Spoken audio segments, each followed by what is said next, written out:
नमस्कार साथियों, मैं हूँ मोहता सर। मैं लाया हूँ आप लोगों के लिए ratio and proportion final lecture. हम इससे पहले 2 लेक्चर पढ़ चुके हैं रेशियो एंड प्रोपोर्शन की, जिसमें मैंने रेशियो के बारे में आपको उसकी प्रॉपर्टीज़, उस पर बेस्ड क्वेश्चंस समझाए थे। ठीक है, और मैंने कहा था लास्ट वीडियो में कि आप चैप्टर फर्स्ट ए जो है वो अटेम्प्ट कर सकते हैं। तो काफ़ी बच्चों के मैसेज मेरे पास आए हैं, काफ़ी बच्चों ने अटेम्प्ट किए हैं क्वेश्चन। तो कुछ लोगों के जो डाउट्स जो उन्होंने ग्रुप में शेयर किए हैं, मैं उन डाउट्स को लेते हुए क्लास को आगे बढ़ाता हूँ। तो पहला डाउट जो बच्चों का आया है वो है फर्स्ट ए चैप्टर में question number 20। If P is to Q is the subduplicate ratio of P minus x square is to Q minus x square, then x square is। क्या क्वेश्चन है, एक बार पढ़ते हैं। इफ P रेशियो Q, अगर P और Q का जो ratio है is the sub duplicate ratio of, ये P रेशियो Q जो है वो किसके इक्वल है? P माइनस एक्स स्क्वायर और Q माइनस एक्स स्क्वायर के सब डुप्लीकेट के इक्वल है। डायरेक्ट इक्वल नहीं है, इसके सब डुप्लीकेट के इक्वल है। तो ये पूछ रहा है तो एक्स स्क्वायर की वैल्यू क्या होगी। तो करते हैं सॉल्यूशन, एक बार पढ़ते हैं। P रेशियो Q, इसको ऐसे लिख दूं P by Q is equal to, किसके इक्वल है ये? Sub duplicate of P minus x square and Q minus x square. इसका सब डुप्लीकेट हमने पढ़ा है पिछली क्लास में। सब डुप्लीकेट का मतलब क्या होता है? रूट करना ना। तो P बाई Q जो है वो इक्वल है किसके? Under root P minus x square upon Q minus x square. अब यहाँ से स्क्वायर रूट हटाएंगे तो दोनों तरफ स्क्वायरिंग कर देते हैं, स्क्वायरिंग बोथ साइड। देखो, मैं पेपर में ये सब चीज़ें लिखा लिखी नहीं करनी होती, फटाफट क्वेश्चन करना होता है। क्या आ जाएगा? इस तरफ स्क्वायर करेंगे तो P square upon Q square equal to, इधर से आपका अंडर रूट जो है वो हट जाएगा, बच जाएगा P minus x square upon Q minus x square. Cross multiply कर देते हैं, P square Q minus P square x square equal to Q square P minus Q square x square. Cross multiply करते हैं। अब हमें किसकी value निकालनी है? एक्स स्क्वायर की। दैट मीन्स एक्स स्क्वायर वाले जो भी टर्म है वो हम लेफ्ट हैंड साइड में ले आते हैं और बाकी जो टर्म्स हैं उनको हम राइट हैंड साइड में भेज देते हैं। तो एक्स स्क्वायर वाले टर्म कौन कौन से? एक तो ये और एक ये है। तो जो RHS में राइट हैंड साइड में है माइनस का, इसको लेफ्ट हैंड साइड में लाएंगे तो किसका हो जाएगा? प्लस का। तो ये पहले आ जाएगा Q स्क्वायर एक्स स्क्वायर, ये माइनस का ही रहेगा,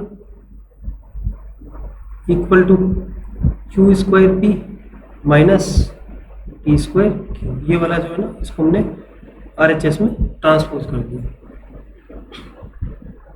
अब इन दोनों का कॉमन फैक्टर जो है, कॉमन चीज़ जो है इनमें कौन सी है? एक्स स्क्वायर है। तो एक्स स्क्वायर कॉमन ले लेते हैं। क्या बचता है अंदर? Q square minus P square.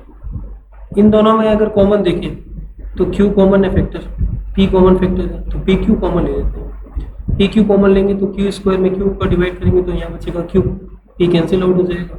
P square Q में PQ का डिवाइड करेंगे तो क्या बचेगा? P। फाइनली एक्स स्क्वायर किसके इक्वल हो जाएगा? PQ, Q minus P upon ये वाला टर्म जो है ना Q square minus P square, ये डिवाइड में आ जाएगा। अब छोटी क्लासों में हमने पढ़ रखा है, क्या पढ़ रखा है? A square minus B square जो होता है वो किसके इक्वल होता है? एक बार ए प्लस बी और ए माइनस बी, ये आइडेंटिटी होती है। A square minus B square is equal to A plus B A minus B. तो इस बेस पे मैंने Q square minus P square को 2 फैक्टर में अलग अलग लिख दिया, Q plus P Q minus P. Minus वाला फैक्टर मेरा कैंसिल आउट हो रहा है, तो दैट मीन्स जो फाइनल आंसर है वो मेरा Q P upon Q plus P बचता है। आंसर क्या हो जाएगा? Q P upon Q plus एक बार फिर देख लें क्या करना है। देखो P ratio Q is the subduplicate ratio of p minus x square and q minus x square and the value of x square is, तो हमने क्या किया, p रेशियो q को इसके सब डुप्लीकेट के सामने रख दिया, इक्वल बता रहा है ये, तो p बाई क्यू इज सब डुप्लीकेट ऑफ दिस, सब डुप्लीकेट का मतलब अंडर रूट कर दिया, स्क्वायरिंग बोथ साइड की, तो p square upon q square equal to, इसका रूट हट जाएगा, क्रॉस मल्टीप्लाई की तो चार टर्म्स आ गए हमारे पास, दो इस तरफ, एक्स स्क्वायर वाली टर्म्स को हमने एक तरफ कर दिया, बिना एक्स वाली टर्म को एक तरफ कर दिया, अब कॉमन फैक्टर निकाला, पहले में कॉमन फैक्टर एक्स स्क्वायर और उस तरफ आरएचएस में कॉमन फैक्टर पी क्यू, बचा हमारे पास X square equal to P Q Q minus P divided by Q square minus P square. इस Q square minus P square को हमने क्या कर दिया, एक बार प्लस में और एक बार माइनस में लिख दिया, इससे हमें क्या फायदा हुआ, एक माइनस वाला फैक्टर जो हमारा कैंसिल आउट हो गया, फाइनली हमारे पास बचा Q P upon Q plus P. एक बार फिर इसकी प्रैक्टिस करें आप लोग इस क्वेश्चन की, ऐसे लंबे क्वेश्चन जो है बहुत कम चांसेस में पूछे जा सकते हैं, ठीक है, लेकिन फिर भी हमें करने हैं, हम ये कह के नहीं छोड़ सकते कि कम पूछे जा सकते ना। तो अगला क्वेश्चन लेते हैं हम लोग, अगला एक इसके बाद 21 दे रखा है, if 2s ratio 3t is the duplicate ratio of 2s minus p is to 3t minus p, then देखिए इसने ऑप्शन दे दिए, पहला ऑप्शन दे दिया P square equal to 6st, ये बोल रहे हैं हम इसको, बी ऑप्शन दे दिया इसने p इक्वल टू 6st, सी दे दिया 2p इक्वल टू 3st और डी दे दिया नन ऑफ दीज। देन ये ऑप्शन क्यों लिखने पड़ गए, ऑप्शन हमें इसलिए लिखने पड़ गए क्योंकि क्वेश्चन में इसमें कुछ गाइड नहीं किया गया हमें निकालना क्या है, तो ऑप्शन के बेस पे जाना पड़ेगा कि क्या निकालना है। पढ़ते हैं question, 2s and 3t, 2s ऐसे लिख रहा हूँ ताकि आपको 25 नहीं दिखाई दे, 2s and 3t is duplicate of 2s और 3t, इन दोनों रेशियो का डुप्लीकेट रेशियो है, और हमने पढ़ा है कि डुप्लीकेट रेशियो का मतलब स्क्वायर होता है ना, तो हम इसका स्क्वायर कर देते हैं, सब डुप्लीकेट का मतलब अंडर रूट होता है, स्क्वायर रूट होता है, और डुप्लीकेट का मतलब स्क्वायर करना होता है। 2s और 3t, अब इनका स्क्वायर जो है खोलेंगे, फिर वही 9th 10th में 6th 7th में हमने आइडेंटिटी पढ़ी है, a minus B whole square equal to a square minus 2ab plus B square, identity पढ़ रखी है आप लोगों ने, तो यहाँ लगा देते हैं A square minus 2 dot A dot B plus B square upon, नीचे भी आइडेंटिटी लगा देते हैं A square minus 2ab plus B square, करते हैं आगे, 2s upon 3t equal to 2s का होल स्क्वायर 4s स्क्वायर हो जाएगा, 2 dot 2s 4s, 4s dot p यानी 4sp प्लस p का स्क्वायर p स्क्वायर, नीचे करते हैं 3t का square 9t square 6tp 2 3 jar 6t plus p square, खोल दिए दोनों होल स्क्वायर। अब करते हैं क्रॉस मल्टीप्लाई,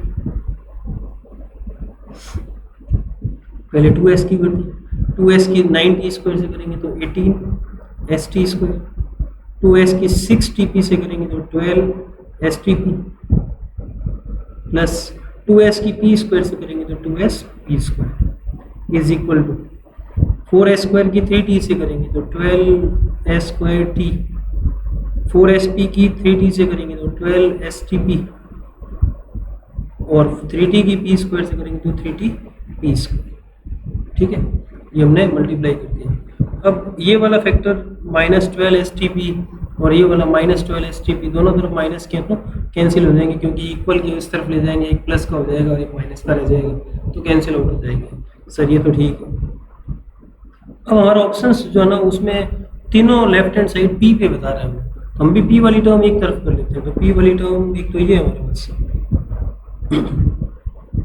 एक p वाली टर्म ये है, इस टर्म को मैं इधर ले जा रहा हूँ, इक्वल टू, बिना डी वाले टर्म में 12s² t और एक 18st², उनको हम दूसरी तरफ ले लेते हैं। अब इस तरफ से कॉमन लेते हैं, इस तरफ से p² कॉमन आ रहा है, तो अंदर बचा 2s माइनस 3t। इस तरफ कॉमन आ रहा है, तो 12 और 18 दोनों में कॉमन फैक्टर 6 है, s भी दोनों में कॉमन है और t भी कॉमन है, तो हम ये कॉमन ले लेते हैं। तो 12 डिवाइडेड बाई 6 2 हो जाएगा, s² में s का डिवाइड करेंगे s, t से t कैंसिल, 18 में 6 का डिवाइड किया 3 और यहाँ बचेगा t। दोनों तरफ 2s माइनस 3t सेम है, एक कैंसिल आउट हो गई, तो अपने पास क्या बचा p² इक्वल टू 6st। यानी कौन सा रिलेशन जो है वो सही है, फर्स्ट रिलेशन जो है वो सही है, आंसर क्या हो जाएगा, ए हो जाएगा। एक बार फिर देख लें, इफ 2s एंड 3t, ये 2s है सब, ठीक है, अब कंफ्यूज मत हो जाना, ये 2s and 3t is the duplicate ratio of 2s minus p and 3t minus p, then करके पूछा है। तो 2s और 3t जो है वो इनका डुप्लीकेट है, तो इनका डुप्लीकेट कर दिया हमने, स्क्वायर कर दिया। अब होल स्क्वायर खोलने का फॉर्मूला लगा दिया, a² minus 2ab plus b², दोनों तरफ ऊपर नीचे है ना। अब होल स्क्वायर खोलने के बाद हमने क्रॉस मल्टीप्लिकेशन कर दिया, उसके बाद अपना ये कॉमन फैक्टर 12stp दोनों नेगेटिव थे, तो एक तरफ जाके दूसरा पॉजिटिव होकर कट होता है। अब अकॉर्डिंग टू ऑप्शंस हमने क्या किया, p वाले टर्म्स एक तरफ कर दिए और बिना p वाले टर्म्स एक तरफ कर दिए, तो हमें फिर 2s माइनस 3t जो कॉमन फैक्टर मिला, जो हमने कैंसिल कर दिया, p² इक्वल टू 6st। तो ये दो क्वेश्चन एल्जेब्रिक टाइप के क्वेश्चन है, रेशियो में लंबे क्वेश्चन है, बहुत पहले एक अटेम्प्ट में ये क्वेश्चन पूछा हुआ है, एक बार आप लोग इन क्वेश्चंस को देख लें, कर लें, ठीक है ना, आगे चलते हैं। एक टाइप का क्वेश्चन आता है मिक्सचर, जिसको एलिगेशन भी बोला जाता है। क्या होता है कि दो तरह की क्वांटिटी हमारे पास, एक तो ए है एक बी है ना, दो तरह की चीज़ें हैं। एक मान लीजिए ए टाइप का गेहूं है हमारे पास, व्हीट या राइस है हमारे पास, एक बी टाइप का राइस है। इन दोनों राइस, एक हो सकता है महंगा हो, एक हो सकता है सस्ता हो, इन दोनों टाइप के राइस को मिला के हम एक और टाइप बना देते हैं, वो सी है।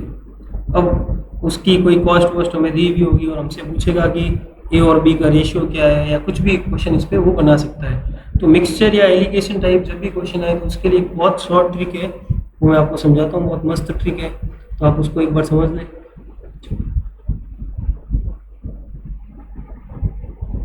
एक क्वेश्चन लेते हैं, आपके स्कैनर का क्वेश्चन है,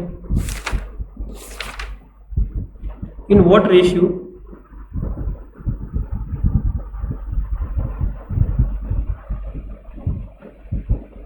should T worth ₹10 per kg be mixed with tea worth ₹14 per kg, so that the average price of mixture may be ₹11 per kg। क्या कह रहा है क्वेश्चन, समझते हैं। ये कह रहा है कि एक चाय जिसको टी बोलते हैं हम लोग, जिसकी कीमत 10 रुपीज़ पर केजी है, इसको हमें दूसरी टी, दूसरा टाइप का टी जो चाय हमें दे देगा, वो 14 रुपीज़ पर केजी का है। मतलब क्वेश्चन के हिसाब से 10 रुपीज़ पर केजी वाला सस्ता है और 14 वाला महंगा है। इन दोनों को हमें मिलाना है, मिक्स करना है, ठीक है ना, दोनों को मिक्स करके फिर बेचना है। और ये कह रहा है कि अगर दोनों को मिक्स करें तो किस रेशियो में मिक्स करें कि इनका एवरेज प्राइस जो है वो 11 रुपीज़ पर केजी हो जाए। तो बहुत ही सिंपल अप्रोच पे जाते हैं, आप कुछ भी नहीं करें ऐसे क्वेश्चन में, आप इस तरह से एक डायग्राम बना लें। यहाँ पे आप लिखें फर्स्ट टाइप का जो टी था वो किस भाव का था, 10, कॉस्ट थी 10 रुपीज़, है ना। दूसरा टाइप का जो टी था वो 14 रुपीज़ पर केजी था। और इनको मिक्स करने के बाद, मिक्स कर दिया और मिक्स करने के बाद इसका जो कॉस्ट बढ़ रहा है वो कितना पड़ रहा है, 11 रुपीज़ पर केजी। बस इतनी सी सेटिंग करनी है आपको। यहाँ फर्स्ट टाइप का लिखना है, यहाँ सेकंड टाइप लिखना है, और यहाँ मिक्सचर, यहाँ मिक्स करने के बाद जो भी प्राइस आती है वो लिखनी है।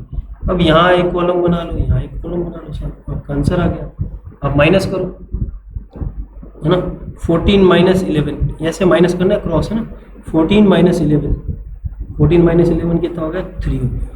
सर वो यहाँ लिखना है ना, देख लो एक बार, है ना, पहली बार देख रहे हो ऐसा मेथड, तो 14 11 तो यहाँ क्या आ जाएगा, 3 आ जाएगा, क्रॉस, ठीक है।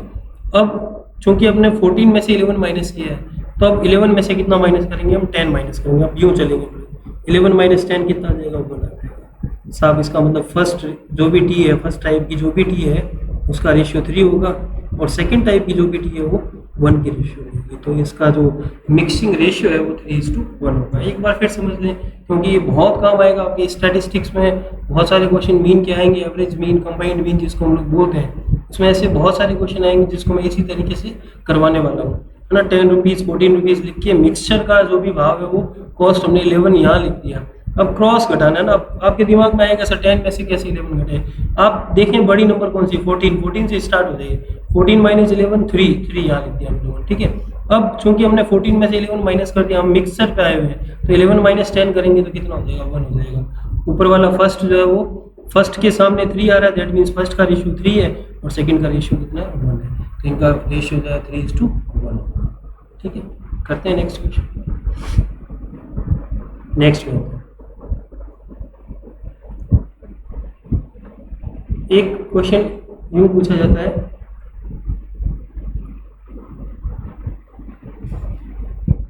कंपाउंड रेशियो से रिलेटेड है question, the ratio compounded of 4:5 and sub duplicate of A:9 is 8:15, then value of A is। Scanner देखेंगे आप लोग, कभी भी मौका मिलेगा अगर आप लोग स्कैनर खरीदोगे, स्कैनर में ये क्वेश्चन आपको मिलेगा, मतलब आपके एग्जाम में ये पूछा गया है क्वेश्चन। क्या क्वेश्चन है देखो, बहुत आसान सा क्वेश्चन है। रेशियो कंपाउंडेड ऑफ, कंपाउंडेड मैंने मल्टीप्लाई, है ना, किसका प्रोडक्ट, 4:5 लिख देते हैं, 4:5 एंड सब डुप्लीकेट ऑफ A:9, A:9 का सब डुप्लीकेट, सब डुप्लीकेट ऐसे होता है, मैंने पढ़ रखा है। सब डुप्लीकेट का मतलब अंडर द रूट इज 8:15। ये जो रेशियो है इन दोनों का, जो कंपाउंड रेशियो है वो क्या है, इज 8:15, वो इक्वल है किसके, 8:15 के। Then what is the value of A. बहुत आसान क्वेश्चन, क्रॉस मल्टीप्लीकेशन पहले कर दो, बोले रूट A/9 हटा देंगे, रूट भी कोई दिक्कत वाली बात नहीं, 8/15 इंटू 5/4, है ना, ये 4/5 है जो उधर जाएगी 5/4 हो जाएगा, 3 टाइम्स 2 टाइम्स। अब स्क्वायरिंग बोथ साइड कर दो, इधर से स्क्वायर करोगे तो A/9 रह जाएगा, उधर स्क्वायर करोगे तो 4/9 हो जाएगा। समझदार लोग तो यही 9 काट देते हैं, तो A इक्वल टू क्या हो जाएगा, A की वैल्यू 4 हो जाएगी। एक बार फिर समझते हैं, बहुत छोटा सा क्वेश्चन है। The ratio compounded of, compounded मैंने मल्टीप्लाई, किसका मल्टीप्लाई, 4:5 एंड सब डुप्लीकेट ऑफ A:9। सब डुप्लीकेट ऑफ A:9 क्या होगा, रूट A/9 इज 8:15। इन दोनों का जो कंपाउंड है वो 8:15 है। Then what is the value of A, तो आपने वैल्यू निकाल ली है, कैलकुलेशन सब लोगों को आती है, कोई दिक्कत वाली बात नहीं। एक और क्वेश्चन करते हैं रेशियो का हम लोग।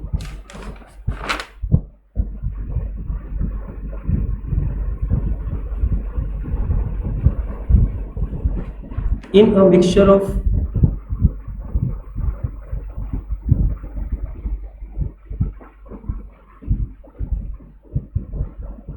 60 liters, the ratio of milk and water is 2:1. What amount of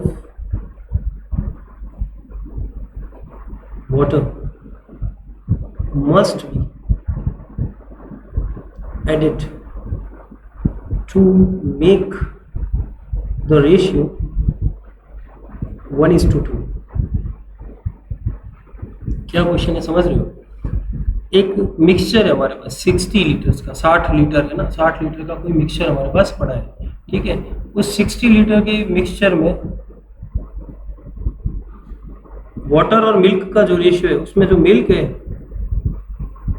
वो 2 रेशियो में है और वाटर 1 रेशियो में, मतलब जितना वाटर है उसे डबल मिल्क है। कहने का मतलब ये 60 लीटर में से डबल तो है मिल्क और सिंगल क्वांटिटी में वाटर है। ये कहता है और उसमें कितना वाटर मिला दिया जाए कि रेशियो चेंज होके क्या बन जाए, 1:2 बन जाए। तो बहुत आसान है, आप इसको ट्रेडिशनली करना चाहें तो टोटल कितने लीटर है, 60 लीटर है। आप पहले ओरिजिनली मिल्क कितना है वो निकाल लो। मिल्क है इसमें 2, सम ऑफ रेशियोज कितना होगा 3, 2 + 1 3 हो गया ना, ये लिखूंगे आप समझ गए, आप 2 + 1 3 हो गया रेशियो का सम। और कितने में से, 60 में से, यानी जो ओरिजिनल मिक्सचर है उसमें 40 लीटर मिल्क है तो वाटर भी 20 लीटर है, 20 लीटर वाटर है। तो अपना जो ओरिजिनल मिक्सचर है उसमें 40 लीटर दूध है, मतलब मिल्क है, और 20 लीटर वाटर है। अब ये कहता है कि इसको रिवर्स करना है। रिवर्स करने के लिए ये कह रहा है कि रेशियो जो है मिल्क का तो हो जाए 1 और वाटर का कितना हो जाए 2 हो जाए, तो कितना इसमें पानी मिलाना चाहिए। तो हम चाहें तो यहाँ पे सीधे ऑप्शन देख के सीधा लगा दें, वाटर को डबल करना है ना, वाटर डबल होना चाहिए किससे, मिल्क से, तो भी मिल्क 40 लीटर है और वाटर 20 लीटर है। डबल कब होगा, जब ये 80 लीटर हो, 80 लीटर हो। वाटर को 80 बनाने के लिए 20 में कितना डालना पड़ेगा, 60 डालना पड़ेगा, तो 60 लीटर हमारा आंसर हो जाएगा। 60 लीटर्स वाटर और ऐड करते ही मिल्क से वाटर क्या हो जाएगा, डबल हो जाएगा, रेशियो 1:2 हो जाएगा। लेकिन बाई चांस ऐसा नहीं होता हम लोगों से, तो कोई नहीं, मिल्क को ऊपर लिख दो, वाटर 20 है, अभी तो 2:1 है ही। मान लेते हैं मैंने x वाटर और मिला दिया ना, कौन कितनी क्वांटिटी मिला दी मैंने, वाटर की x, मिल्क में हमने कुछ नहीं मिलाया क्योंकि मैं मिल्क मिलाना ही नहीं है, हमें वाटर मिलाना है। तो 40 डिवाइडेड बाई 20 + x है ना, x हमने मिक्स कर दिया इसमें वाटर, तो रेशियो है वो कितना हो जाता है, 1:2 हो जाता है। तो 1:2 यहाँ से आपके पास x आ जाएगा, 20 + x = 80, x = 80 - 20 कितना आ जाएगा, 60 लीटर। यानी हमें जो वाटर ऐड करना है वो कितने लीटर करना है, 60 लीटर। लेकिन मैं आपको सलाह दूंगा कि आप लोग वहीं पे पहले 60 लीटर में से 60 लीटर में से 40-20 निकाल दो इसको, और उसके बाद वाटर को डबल करना है साहब। तो वाटर डबल तभी होगा जब वो 80 लीटर हो, 80 लीटर हो, और 20 से 80 बनाने के लिए आपके पास एक ही ऑप्शन है कि आप 60 लीटर पानी और मिला दें, 60 लीटर वाटर और मिला दें। इस तरह का क्वेश्चन है तो हमें ऐसे करना है। एक टाइप और देखते हैं क्वेश्चन का। If 3x + 2y is to 2x + 5y equals to is 19, then x ratio y will be। ये क्वेश्चन भी आप सीधा ऑप्शन से जो है बहुत जल्दी कर सकते हैं, लेकिन फिर भी एक बार मेथड डिस्कस करते हैं हम लोग। क्या मेथड है, 3x + 2y ratio 2x + 5y, 2x + 5y, ratio को मैंने फ्रैक्शन फॉर्म में लिख दिया, इक्वल है किसके, 12 और 19 के, तो 12/19 कर दीजिए क्रॉस मल्टीप्लाई, क्या आ जाएगा देखो, 57x 19 से मल्टीप्लाई करना, 38y = 24x + 12 5 60y, ठीक है, 24x और 60y। x एक तरफ कर लेते हैं ना, x को लेफ्ट हैंड साइड पे लेते हैं, 57x - 24x = 60y - 38y। Okay, अब 57x - 24x करो, कितना आएगा, 3, 5 - 2 के 3, 33x = कितना बचेगा, 22y। हमने कर रखा है ऐसा कि जब इक्वल्स के फॉर्म में चीज़ें और हमें रेशियो x/y बनाना हो तो ये बनेगा 22/20 33, क्या बन जाएगा, 2:3। तो आंसर अपना कितना आ जाएगा, 2:3। ठीक है, तो ऐसे क्वेश्चन का जो बेसिक मेथड है वो मेथड क्या है, आपको डिवाइड के फॉर्म में लिख के क्रॉस मल्टीप्लाई करके x एक तरफ ले जाना, y एक तरफ ले जाना, और जब दो क्वांटिटीज इक्वल में हो, 33x = 22y, that means x ratio y = 22/23, reciprocal के इक्वल होगा तो 2:3 आ जाएगा। तो कर लोगे ऐसे क्वेश्चन, कोई दिक्कत नहीं आएगी।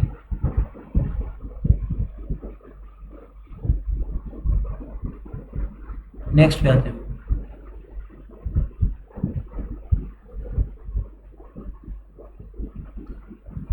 नेक्स्ट क्वेश्चन लेते हैं।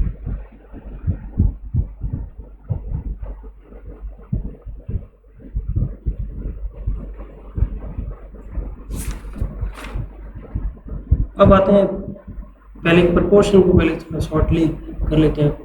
रेशियो के बाद नंबर आता है प्रोपोर्शन।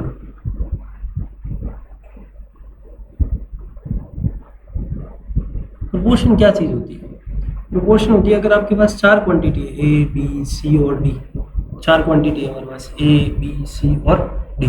चार क्वांटिटीज अगर हमारे पास है और वो इस तरह से है कि ए और बी का जो रेशियो है पहली दो क्वांटिटीज का और लास्ट वाली दो क्वांटिटी सी और डी का जो रेशियो है वो इक्वल है, तो हम बोलते हैं कि ये जो ए बी सी डी है ये प्रोपोर्शनल है। क्या है? प्रोपोर्शनल है। फर्स्ट टू क्वांटिटीज का रेशियो लास्ट टू क्वांटिटीज के रेशियो के इक्वल होता है, तो हम लोग बोलते हैं कि ए बी सी और डी जो है वो क्या है? प्रोपोर्शनल है। हम इसको ऐसे लिखते हैं ए इज टू बी, यहाँ डबल रेशियो का साइन जिसको प्रोपोर्शन का साइन बोलते हैं यूँ लिख दिया जाता है। फिर छोटी क्लासों में आप लोगों ने पढ़ा है product of extremes equals to product of mean. Mean मैंने बीच वाली दोनों टर्म का प्रोडक्ट, यानी प्रोपोर्शन के लिए जो कंडीशन होती है वो a d equal to b c होती है। बाहर वाली टर्म्स का जो प्रोडक्ट होता है वो अंदर वाली टर्म के प्रोडक्ट की क्या होता है? इक्वल होता है। ये प्रोपोर्शन के लिए एक कंडीशन होती है, ए डी इक्वल टू क्या होना चाहिए? बी सी होना चाहिए। ठीक है, अब नेक्स्ट पे आते हैं हम लोग। इस पे बेस्ड क्वेश्चन कैसे पूछेगा वो आपसे? वो ऐसे पूछेगा sir, if 20, 60, 58 and x are proportional, find value of x। Simple है, आप इसमें उलझे नहीं। First proportion, second proportion, third proportion और फोर्थ प्रोपोर्शन ना। क्या करना है? सिंपल सा काम है। प्रोडक्ट ऑफ एक्सट्रीम्स यानी 20x equals to 60 into 58, multiply करनी नहीं है हम लोगों को, तो x इक्वल टू क्या आ जाएगा हमारे पास? 60 इंटू 58 डिवाइडेड बाई 20, 3 टाइम्स आएगा 174। तो जो फोर्थ प्रोपोर्शन है जो x है वो कितना होगा? 174 होगा। हो जाएगा, कोई दिक्कत नहीं है इसमें, हमें ज़्यादा उलझने की जरूरत नहीं है ना। नेक्स्ट पे if a plus B whole square comma a minus B whole square comma a square minus B square comma x are proportional,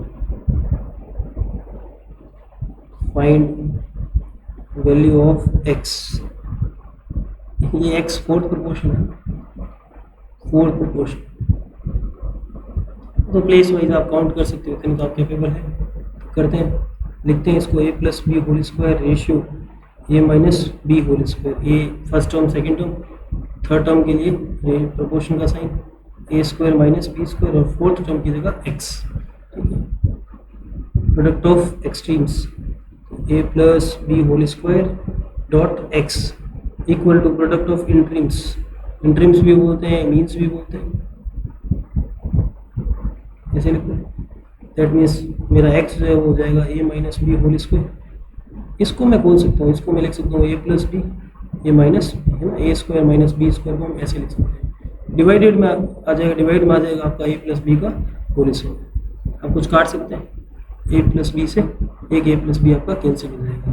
finally मेरे पास x जो है वो क्या बचेगा? a माइनस बी क्यूब हो जाएगा ना, क्योंकि स्क्वायर तो ये ना और एक पावर ये है ना, तो कितनी पावर हो जाएगी? 3 पावर हो जाएगी divided by a plus b. तो अपना x जो है फोर्थ प्रोपोर्शन है वो ऐसे हो जाएगा। आप इसको आराम से कर सकते हैं ना। फोर्थ प्रोपोर्शन जो निकालना वो ज़्यादा टेंशन का काम नहीं है। फोर्थ की जगह वो सेकंड पूछ सकता है, थर्ड पूछ सकता है, जो भी पूछे आप आराम से कर सकते हो इसको। ठीक है, अब आते हैं कंटिन्यूड रेशियो। जैसे प्रोपोर्शन होता है वैसे ही कंटिन्यूड रेशियो होती है। अब कंटिन्यूड रेशियो में क्या होता है? इसमें 3 ही क्वांटिटी हमें दे रखी होती है, ए बी सी ना। कंटिन्यूड रेशियो में, कंटिन्यूड रेशियो का मतलब क्या होता है? मतलब ये होता है सर ए का बी के साथ जो रेशियो है वही रेशियो बी का किसके साथ है? सी के साथ है। ए और बी का जो रेशियो है वही बी का सी के साथ है, वो और आगे अगर क्वांटिटीज होती तो सी का डी के साथ होगा, वही आगे ई का एफ के साथ, ऐसे चलता रहता। तो अपने फिलहाल इस कंडीशन में ए और बी का रेशियो वही होगा जो बी और सी का, तो ये अपना प्रोपोर्शन बन जाएगा A is to B, B is to C. तो हमें ये टेंशन नहीं लेनी है कि हमें कितने टर्म्स दी हुई है क्या, हमें तो ये देखना है कंटिन्यूड रेशियो दिया हुआ है क्या, कंटिन्यूड रेशियो दिया हुआ है, दैट मीन्स ए का बी के साथ जो रेशियो बी का सी के साथ होगा, यानी हम इसको यूँ लिख सकते हैं ए अपॉन बी जो है वो किसके इक्वल होगा, बी अपॉन सी के। हम क्रॉस मल्टीप्लाई करें तो बी स्क्वायर किसके इक्वल आएगा, ए सी के। और ये जो बी है ना, इसी को हम लोग मीन टर्म बोलते हैं। मीन मतलब बीच वाली टर्म है ना, बीच वाला प्रोपोर्शन है, मीन प्रोपोर्शन। तो बी का फॉर्मूला रूट ए सी हो जाएगा, है ना, बी इक्वल्स टू रूट ए सी। इसको मीन प्रोपोर्शन बोला जाता है, मीन प्रोपोर्शन। ठीक है, तो करते हैं ऐसा क्वेश्चन।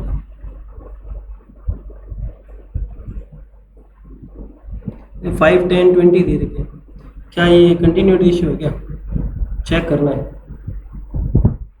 है या नहीं, इतना सा बताना है। तो आप अगर लॉन्ग मेथड से करें 5, 10, 5 का 10 के साथ जो रेशियो हो 10 का 20 के साथ होना चाहिए। तो है सर 5 और 10 का 1:2 है, 10, 20 का भी 1:2 है। और वैसे करो तो 25 are 100 और 10 10 are 100 इक्वल है, दैट मीन्स ये कंटिन्यूड रेशियो है। नहीं तो बी स्क्वायर किसके इक्वल होना चाहिए, ए सी के। बी कौन है, 10, 10 का स्क्वायर 100 इक्वल टू ए सी। 5 और 20 की मल्टीप्लाई कितनी होगी सर, 100। तो कंटिन्यूड रेशियो में हमें तीन क्वांटिटीज गिवन होगी, तीनों क्वांटिटी में जो बीच वाली क्वांटिटी होगी उसको आपको दो बार लेना पड़ेगा, एक को बी के साथ, बी का सी के साथ। इस तरह से हम लोग कर लेंगे, एक बार आप देख लीजिए।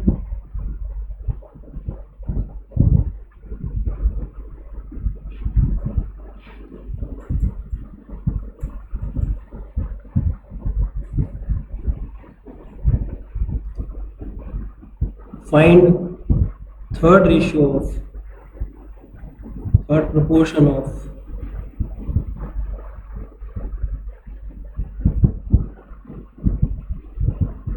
20 and 80, ऐसे दे दिया।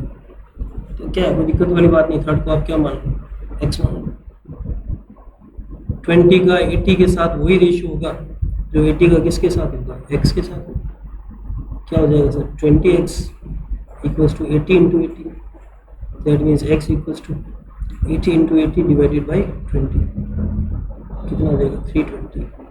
x यानी थर्ड रेशियो का वो 320 हो जाएगा। कोई दिक्कत वाली बात नहीं। अगर रीजनिंग आपकी अच्छी है तो ये इसका 4 टाइम्स है, तो अगला इसका 4 टाइम्स ही आना है। 24 are 80, 84 are 320 ना, क्योंकि ये कंटिन्यूड रेशियो, तो वही रेशियो चलेगा। तो इस तरह से आपके पास 320 आ जाएगा। इसमें वो मीन प्रोपोर्शन का क्वेश्चन आपसे पूछ सकता है।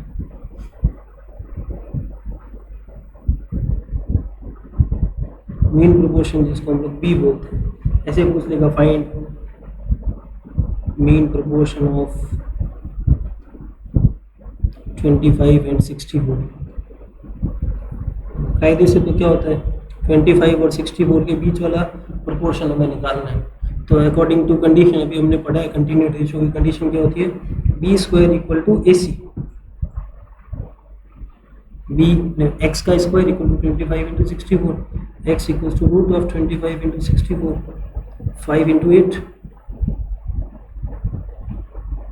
तो बीच वाला रेशियो या मीन प्रोपोर्शन जो है वो कितना हो जाएगा, 40 है ना, 40। ओके, कर सकते हो इसको आराम से। आपकी बुक में क्वेश्चन दे रखा है, find mean proportion of 1.4 gram and 5.6 ग्राम। ठीक है, वही 1.4x और 5.6, क्योंकि मीन निकालना है बीच वाला। वही अब बी स्क्वायर, इसका square equal to A c, x equal to root of 1.4 into 5.6। Sir क्या होता है इसका रूट, मल्टीप्लाई कर लो, अपने कैलकुलेटर अलाउड है। 7.84, 7.84 का रूट 2.8 ग्राम, मीन प्रोपोर्शन 2.8 ग्राम। मीन प्रोपोर्शन पूछे तो ऐसे करना है, थर्ड प्रोपोर्शन पूछे तो थर्ड प्लेस पे एक्स मानना है, और प्रोपोर्शन के अंदर कुछ भी पूछ ले आपको, फर्स्ट सेकंड थर्ड फोर्थ, उस जगह पे समझदारी से एक्स लगा के उसकी वैल्यू निकालनी है। एक बार देख लीजिए आप लोग इसको।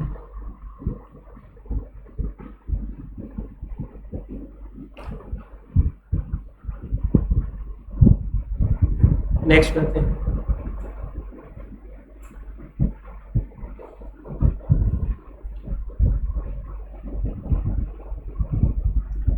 कोई अच्छा क्वेश्चन है?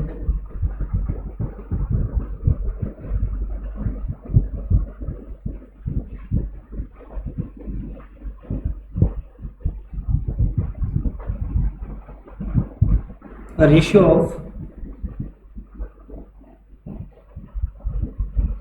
third proportion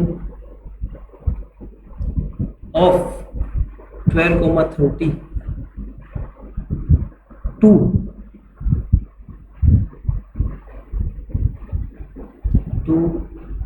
the mean proportion of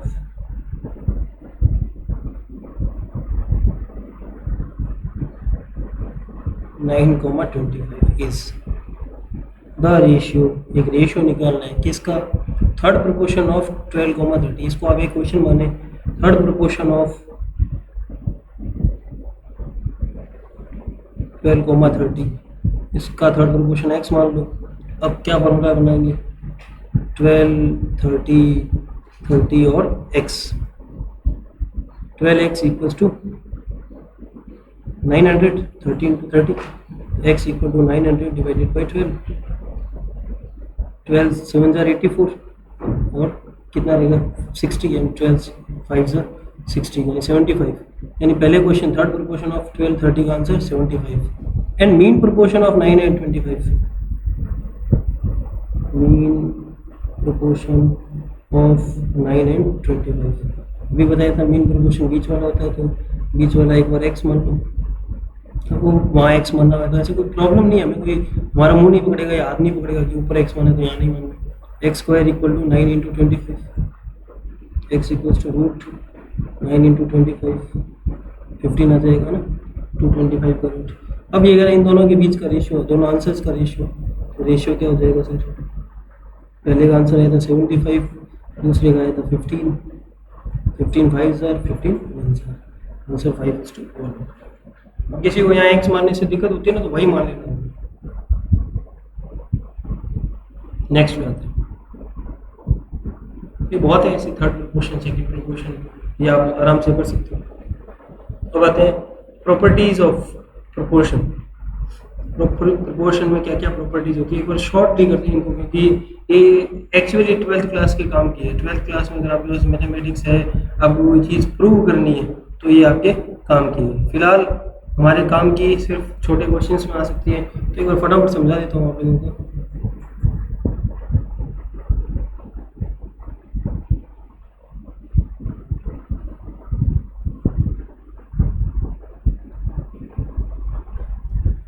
properties of proportion.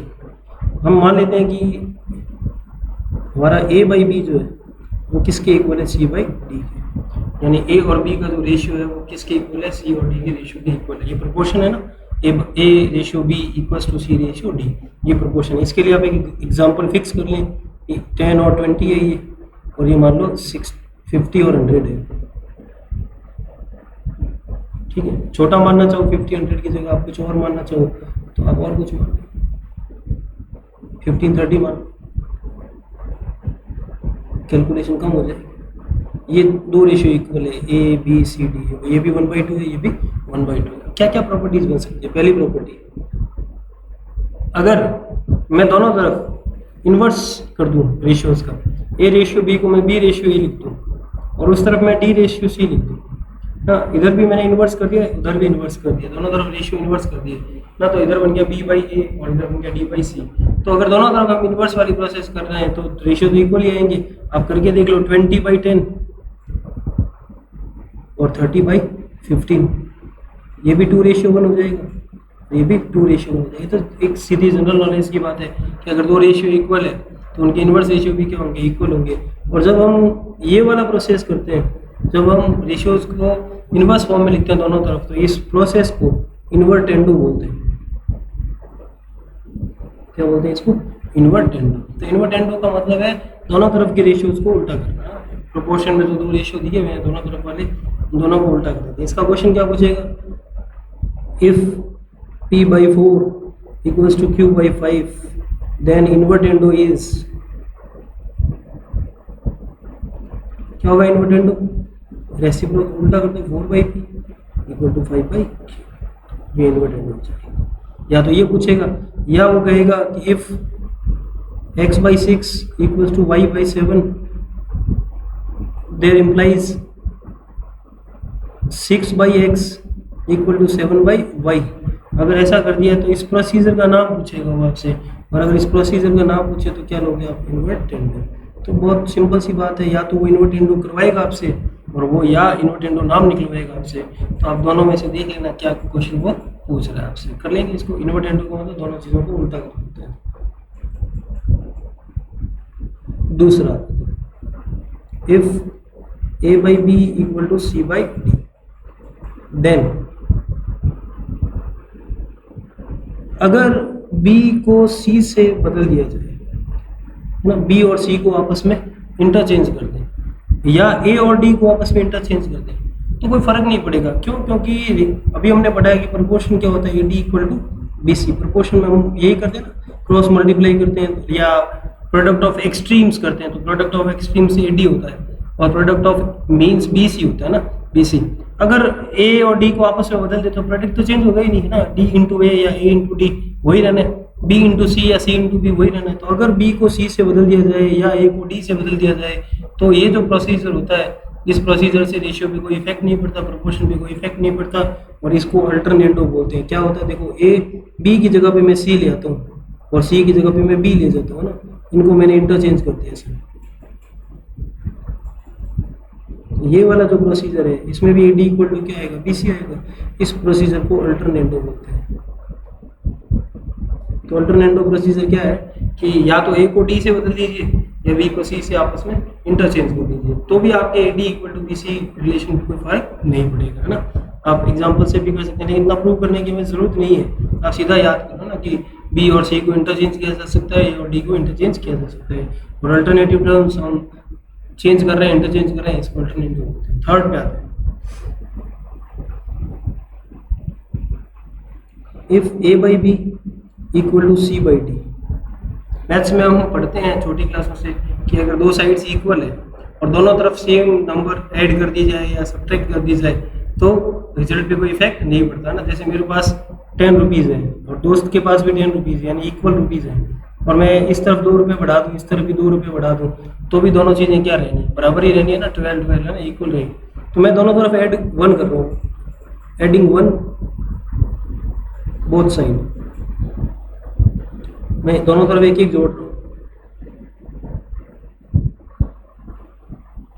क्या आएगा इस तरफ एलसीएम आपका b, ऊपर क्या आ जाएगा a प्लस बी, इस तरफ आपका एलसीएम आएगा d, ऊपर आ जाएगा c प्लस बी। ये जो रिजल्ट बना ना, बड़ा काम का रिजल्ट है, a plus b upon b equal to c plus d upon d. ये वाला रिजल्ट कॉम्पोनेंटो कहलाता है। क्या कहलाता है ये, कॉम्पोनेंट, इसको हम कॉम्पोनेंटो बोलते हैं। तो कॉम्पोनेंटो में आप गौर कीजिए, खाली न्यूमरेटर चेंज हो रहा है, डिनोमिनेटर वही रहता है ना। आपका जो न्यूमरेटर है उसमें a प्लस बी हो रहा है और उधर भी c प्लस डी हो रहा है, लेकिन दोनों डिनोमिनेटर जो है वो सेम है। जैसे हमसे क्या पूछेगा क्वेश्चन में, if x by 5 equal to y by 7 then componendo is, क्या करोगे कंपोनेंट में, x प्लस 5 कर दोगे, नीचे 5 ही रहेगा, a plus b upon b होता है ना, और ये हो जाएगा y प्लस 7 अपॉन 7, ये कंपोनेंट हो जाएगा। तो कंपोनेंट प्रोसीजर बड़ा आसान प्रोसीजर है, दोनों तरफ एक एक ऐड करना है।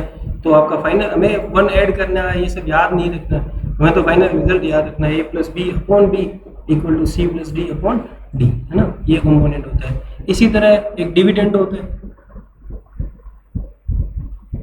अभी मैंने क्या किया है, 1 ऐड किया है, अगर मैं 1 सब्ट्रैक्ट कर दूं, a by B equal to C by d है, और मैं अगर 1 सब्ट्रैक्ट करूं दोनों तरफ से,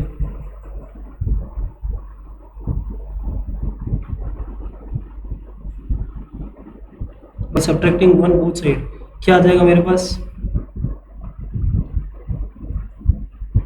यहाँ आ जाएगा a minus b upon b और c minus d upon d. वही चीज़ आ गई, वो प्लस में थी, एक इसमें माइनस में, इसको हम डिविडेंड बोलते हैं। ये डिविडेंड है सब। तो डिविडेंड और कंपोनेंट में सिर्फ प्लस और माइनस का फर्क है। जो सबसे अच्छी प्रोसीजर जिसको हम लोग बोलते हैं, जो बहुत ज़्यादा काम आती है मैथमेटिक्स में, है ना, जब आप 11th 12th पढ़ते हो, देखो कंपोनेंटो और डिविडेंडो वाले रिजल्ट को रिजल्ट नंबर 3 और रिजल्ट नंबर 4 का अगर मैं डिवाइड कर दूं तो रिजल्ट नंबर 3 था मेरा a plus b upon b equal to c plus d upon d, और रिजल्ट नंबर 4 था मेरा a minus b upon b, इधर है c minus d upon d. ना रिजल्ट 3 डिवाइडेड बाई रिजल्ट 4 क्या आएगा, b से b कैंसिल, d से d कैंसिल, क्या बचेगा आपके पास a plus b upon a minus b equal to c plus d upon c minus D. ये बड़ी क्रांतिकारी खोज है, रिवोल्यूशनरी है ना, ये बहुत काम की है। लेकिन हमारे अभी सी फाउंडेशन में एक आधे क्वेश्चन में ये पूरी बुक में कहीं काम आएगा है ना। तो इसको क्या बोलते हैं, कंपोनेंडो एंड डिविडेंडो, दोनों चीज़ें हुई है इसमें, तो इसको बोलते हैं कंपोनेंडो एंड डिविडेंडो। अपने बुक में क्वेश्चन दे रखा है, if p/6 equal to q/7 then componendo and dividendo is,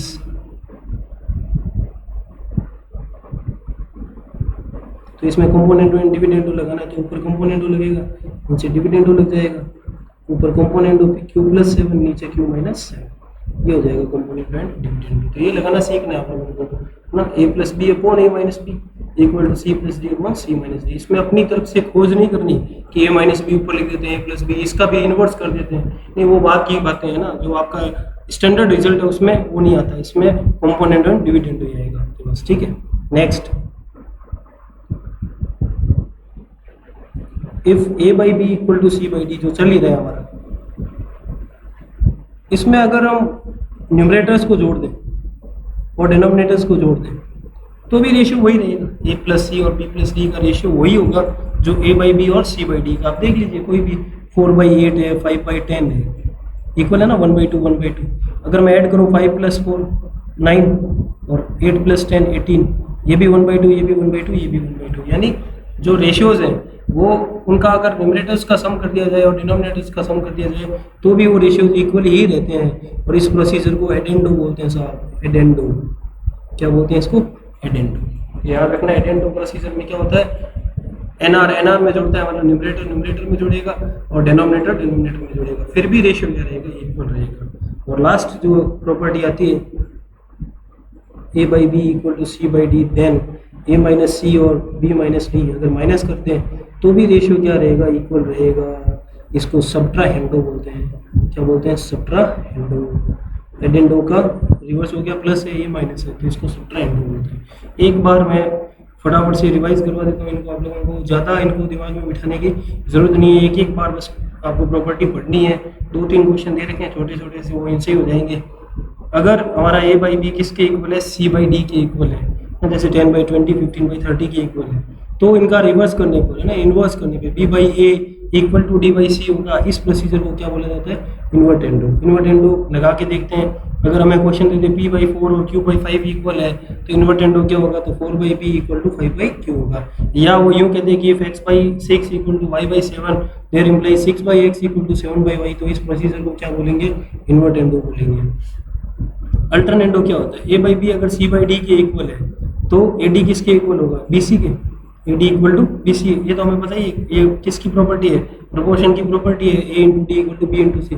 तो अगर b को c से बदल दिया जाए तो प्रोडक्ट पे तो कोई फर्क पड़ना नहीं है, a को d से बदल दिया जाए तो प्रोडक्ट पे फर्क पड़ना नहीं है। तो मैं b और c को बदल सकता हूँ, मैं चाहूँ तो a और d को बदल सकता हूँ, वो भी हम रिजल्ट लिख सकते हैं, लेकिन जरूरत नहीं है हम लोगों को लिखने की, उसको हम अल्टरनेंडो बोलेंगे। फिर तीसरे पे आते हैं, अगर a by b c by d के इक्वल है तो दो रेशियो अगर इक्वल है तो दोनों तरफ 1 अगर ऐड कर दूँ तो भी कोई फर्क नहीं पड़ेगा, दोनों तरफ मैंने 1 ऐड किया तो मेरा a plus b by b किसके इक्वल हो गया, c plus d by d के। इस प्रॉपर्टी को कंपोनेंटो बोला जाता है। इसी तरह से अगर मैं 1 माइनस करूँ दोनों तरफ से तो बनेगा a minus b upon b equal to c minus d upon d, है ना, c minus d upon d बनेगा, ठीक है। तो इसको हम लोग बोलते हैं डिविडेंडो।